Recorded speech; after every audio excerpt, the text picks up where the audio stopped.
Dnes sa pozrieme na 5 komponentov, ktoré vám môžu zlepšiť zážitky z jazdy na bicykli, takže poďme na to. Ako prvé tu máme sedlá. Sedlo je určite najdôležitejším komponentom na bicykli, pokiaľ sa bavíme o pohodlí.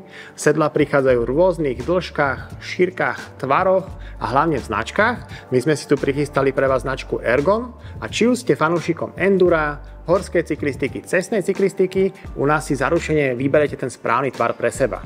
A pozor, Ergon prichádza aj v ženských variantách. A čo je zaujímavé, tak ku každému sedlu doporučujú aj správny typ alebo vhodný typ gripov, čiže poďme sa na ne teraz pozrieť. Gripy taktiež prichádzajú v rôznych veľkostiach, šírkach, hrúbkach a tvaroch. Napríklad tu máme gripy od značky Ergon, ktoré sú ergonomické, určené hlavne na cyklovýlety a cykloturistiku, perfektne podporujú zápästie. Ďalej tu máme gripy na enduro alebo gravity. Tu by som chcel upozorniť, že dobre si tie gripy najprv vyskúšať, či vám dobre sedia v dlani. Čiže pokiaľ máte problémy s rukami, alebo to vám trpnú, alebo vás bolia zápästia, zvážil by som kúpu alebo výmenu gripov. Nie je to taká veľká investícia a zaručene vám to zlepší požitok z jazdy na bicykli. Pokiaľ máte v obľúbe celodenné výjazdy, tento doplnok určite potrebujete. Jedná sa o kvalitné osvetlenie na bicykel. Napríklad tu mám značku Lesign. Nebudem vám vysvetľovať, ak svetla fungujú, ale dám vám takých zo pár tipov. Pre predné svetlo by som určite zvolil minimálne výkon svietivosti 400 lumenov a vydrž batérie pri maximálnom výkone aspoň hodinku a pol.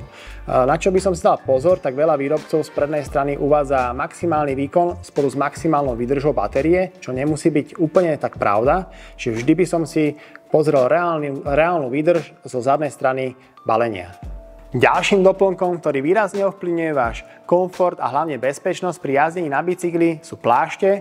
Pri ich výbere dávame dôraz hlavne na ich šírku, typ dezénu a materiálu, z akého sú vyrobené. Či sa jedná o mäkšiu zmes, ktorá je ideálna do ťažšieho terénu kvôli vysokej príľnavosti, alebo o tvrdšiu zmes, ktorá má vyššiu životnosť a odolnosť. Taký typ, keď si idete kúpiť plášť, vždy zvážte, kde budete jazdiť, aký je štýl vašej jazdy a nechajte si poradiť odborníkom na predajni.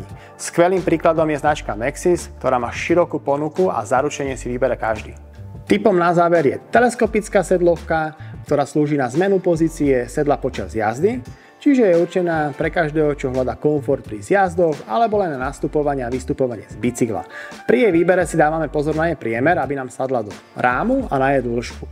Je určená takmer na každý typ bicykla, čiže či už máte horský bicykel, gravelový bicykel, celodpružený bicykel alebo e-bike, určite si vyberie každý. Všetky tieto doplnky a ešte omnoho viac nájdete u nás na e-shope cactusbike.sk alebo sa zastavte na jednej z našich predajní. Pokiaľ sa vám video páčilo, budeme radi za like, odber a vidíme sa na budúce. Majte sa!